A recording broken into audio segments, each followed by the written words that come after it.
semua, selamat datang di podcast SMA Negeri 1 Pasirian, ngobrol ringan dunia pendidikan. Bersama saya, Lindi Zafira Salsanda. Pada kesempatan kali ini, kita bersama Kepala Sekolah SMA Negeri 1 Pasirian, Dr. Anang Dwi Ujianto, SPDMM. Nah, Bapak, saya ada banyak pertanyaan nih untuk Bapak terkait bagaimana awal SMA Negeri 1 Pasirian bisa sukses menjadi sekolah penggerak jenjang pertama di Kabupaten Lumajang. Ya, terima kasih Lindi. Assalamualaikum warahmatullahi wabarakatuh. Waalaikumsalam. Bapak Ibu, pemirsa yang hebat. Tahun 2020 saya masuk ke SMA Negeri 1 Pasirian. Dan saat itu saya punya impian bagaimana caranya SMA Negeri 1 Pasirian ini menjadi sekolah yang maju, yang berubah. Artinya sekolah yang diminati oleh masyarakat sekitar. Nah, untuk itu saya membuat visi, misi, dan tujuan bersama Bapak Ibu Dewan Guru termasuk warga sekolah yaitu Tendik dan sebagian siswa. Termasuk juga komite sekolah. Nah, setelah itu terbentuk, akhirnya kita terapkan. Dan alhamdulillah dengan semangat teman-teman termasuk komite yang menyambut bagaimana mewujudkan visi misi tujuan sekolah itu bisa terwujud, itu yang menjadikan modal kami untuk lebih semangat lagi. Dan alhamdulillah berjalan. Setahun kemudian tahun 2021 ada informasi bahwa dibukalah kesempatan untuk kepala sekolah mengikuti pendaftaran sekolah penggerak. Nah, saat itu pikiran saya, inilah kesempatan baik dalam rangka mewujudkan impian saya tadi. Nah, dengan demikian saya mengikuti seleksi sesuai dengan prosedur dan alhamdulillah diterima. Wah.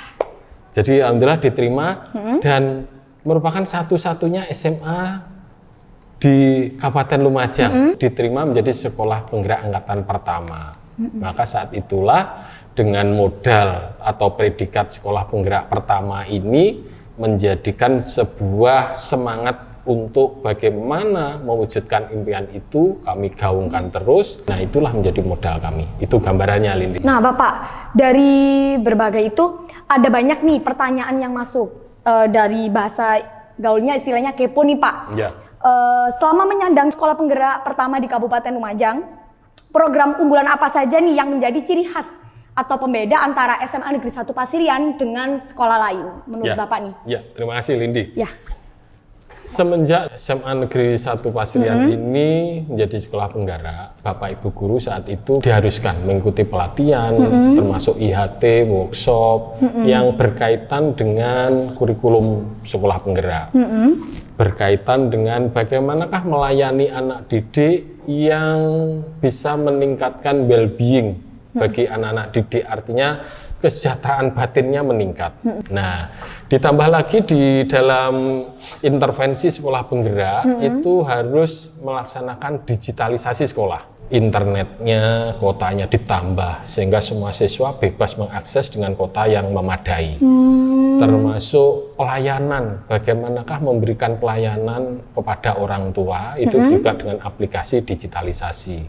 Termasuk bagaimanakah pembelajaran agar Bapak Ibu Guru dengan era yang menuntut untuk serba digital ini juga sudah kita beri bekal untuk berbagai macam aplikasi pembelajaran termasuk evaluasi. Dan inilah mungkin juga salah satu pembeda juga dibanding sekolah-sekolah yang belum menerapkan itu. Saya kira perbedaannya juga masih banyak. Di antaranya bagaimanakah melayani dengan anak-anak karakteristik pola pembelajaran yang berbeda. Insya Allah Bapak Ibu Guru sudah terbiasa dengan melakukan seperti itu. Itu gambarannya, Lin. Nah, denger-denger nih Pak, ada dari sekolah luar nih yang belajar bagaimana cara kita menggerakkan sekolah ini jadi lebih maju, Pak. Ya, terima kasih. Di dalam proses pelaksanaan sekolah penggerak tahun kedua itu sekolah kita ini alhamdulillah telah didatangi banyak tamu. Wah. Itu bisa dari SMP, SMA, baik negeri maupun swasta. Kalau tidak salah itu ada 18 sekolah yang datang ke kita. Nah, datang itu bukan berarti kita lebih pandai atau lebih pinter, tidak. Tetapi kita belajar bareng terkait dengan apa yang ada di kurikulum Merdeka. Dan alhamdulillah dari 18 lembaga itu semuanya merasakan manfaatnya belajar bareng bersama kita. Dengan belajar bareng itu justru itu nilai positif bagi sekolah. Bapak Ibu guru semakin mantap karena ilmunya diterapkan langsung. Nah, itu keuntungan bagi kita. Artinya teman-teman guru kita itu mendapatkan pengalaman baru setelah berinteraksi dengan tamu-tamu yang datang ke sekolah. Nah, itulah yang juga menjadi pembeda. Oh, nah saya ada pertanyaan terakhir nih Pak buat Bapak. Dengan beberapa unggulan yang dimiliki SMA Negeri 1 Pasirian, pastinya juga diikuti dengan beberapa torehan prestasi juga kan Pak? Pak Anang, prestasi apa saja nih yang telah diraih SMA Negeri 1 Pasirian dari awal pencapaian sekolah penggerak hingga pada masa saat ini Pak? Saya kan mau lulus jadi ingin tahu juga prestasinya. Oh iya, Lindi kan kelas 12 ya, tinggal menghitung hari. Ya, terima kasih. Kalau kita merunut mulai tahun pertama, itu sebenarnya sudah cukup banyak prestasi, tapi yang membanggakan bagi kami itu karena ini saya anggap dampaknya besar. Itu ada 3 prestasi. Yang pertama jumlah pendaftar di SMA Negeri 1 Pasirian. Jadi SMA Negeri 1 Pasirian itu tahun 2020 jumlah pendaftar itu masih di bawah kota.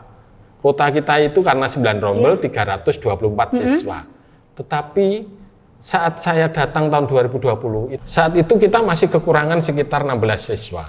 Nah, setahun kemudian, sekolah kita alhamdulillah dengan masuk di sekolah penggerak itu, orang tua yang putranya ingin sekolah di sekolah kita ini sudah meningkat. Tahun kedua, 2022, meningkat lagi. Tahun ketiga, lebih besar lagi. Jadi kemarin itu 324 kota kita. Nah, ternyata pendaftarnya lebih 450 siswa. Artinya apa? Sekolah kita ini menjadi bagian sekolah yang diminati oleh orang tua. Terbukti dengan jumlah pendaftar. Jadi pengaruh sekolah penggerak ini benar-benar. Ya, salah satunya memang itu. Nah, kemudian yang kedua, jumlah lulusan. Jumlah lulusan sekolah kita ini tahun pertama saya masuk itu hanya 6 siswa yang diterima di perguruan tinggi. Kami saat itu memanggil teman-teman guru BK, kami ingin melihat data tentang lulusan kita tahun terakhir yang diterima di perguruan tinggi. Setelah saya lihat itu ternyata hanya 6. Nah, kami punya impian bagaimanakah lulusan kita banyak diserap di perguruan tinggi. Untuk itu dengan berbagai strategi, alhamdulillah akhirnya tahun pertama sekolah penggerak itu kita sudah bisa diserap di perguruan tinggi itu 32 tanpa tes. Tanpa tes yang tanpa tes itu Pak? Iya, belum lagi nanti ditambah tes, ditambah dengan yang mandiri itu. Nah, tahun kedua jumlah peserta didik yang diterima di perguruan tinggi meningkat jadi 49 siswa. Tambah lagi Lin, tahun yang terakhir kemarin itu menjadi 77. Ini yang tanpa tes. Artinya apa? Mulai tahun 2020 sampai 2023 itu setiap tahun terjadi lompatan lebih dari 100% yang diterima. Dan yang ketiga, seleksi kepala sekolah terbaik sekolah penggerak. Artinya yang diseleksi kepala sekolah. Tetapi ingat, kepala sekolah itu bisa meraih kejuaraan, bisa berprestasi, tidak mungkin bisa diraih tanpa ada dukungan dari warga sekolah. Iya, benar sekali Pak. Iya. Untuk itu alhamdulillah kemarin dengan tanggal 28 November 2023 itu, nah saya sebagai kepala sekolah terbaik untuk SMA Penggerak. Nah itu sebuah prestasi menurut kami untuk SMA. Ya nih kemarin saya lihat-lihat nih Pak, ada Pak Anang juga di sana. Ya itu alhamdulillah, itu berkat karena kolaborasi dan kerjasama dukungan para warga sekolah. Jadi kita patut berbangga sebagai warga Semapas karena sekolah kita bisa berprestasi, bisa bersanding dengan sekolah-sekolah yang sudah mapan di luar. Demikian, terima kasih Lindi. Demikian sahabat-sahabatku, Bapak Ibu guru yang hebat. Sedikit prestasi SMA Negeri 1 Pasirian awal menjadi sekolah penggerak pertama di Kabupaten Lumajang. Terima kasih telah menonton podcast Mapas, ngobrol ringan dunia pendidikan. Jangan lupa dukung kami dengan cara like, komen, dan subscribe channel YouTube SMA Negeri 1 Pasirian. Saya Lindi Zafira Salsanda pamit undur diri. Sampai jumpa. Wassalamualaikum warahmatullahi wabarakatuh.